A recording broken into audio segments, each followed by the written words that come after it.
What is up, guys? It's me, Ryan, back at it again with another video. And today is a beautiful day because today is the day that I'll be signing off the ship, and I'm currently in the elevator on my way to Windjammer to eat. So, see you!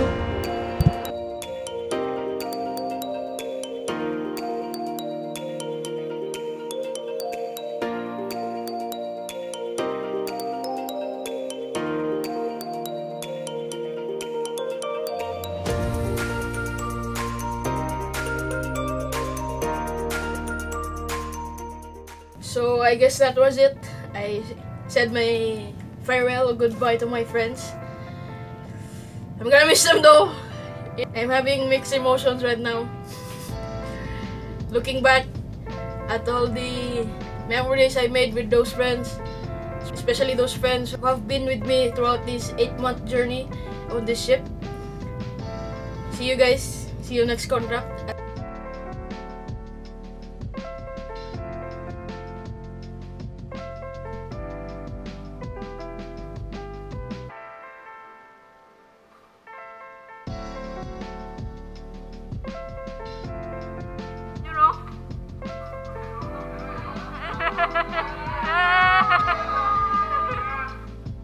Bye-bye.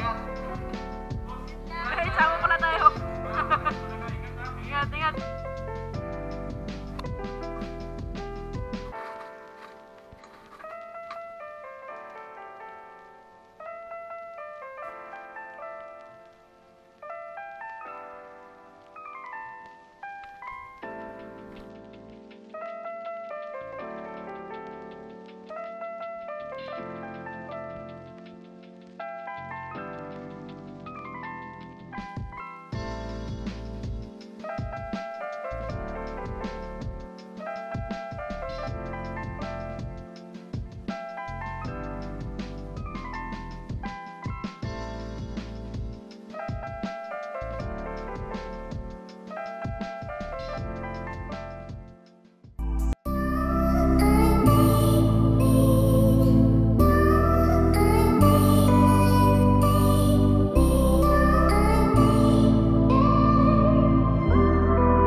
So, andito na po ako sa hotel.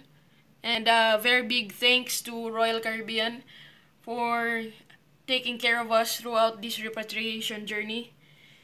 And tapos na po akong mag-swab test. Sabi is 3 days, makukuha na yung result. 3 to 7 days, makukuha na yung result. Hopefully, negative. This is the first time I'm praying for something negative, which is my result in COVID-19. Maraming salamat sa panonood, guys. Hopefully, you'll still be with me in my next videos. Hanggang dito na lang. Maraming salamat sa panonood. This is Ryan saying you only have one life, so live your life to the fullest.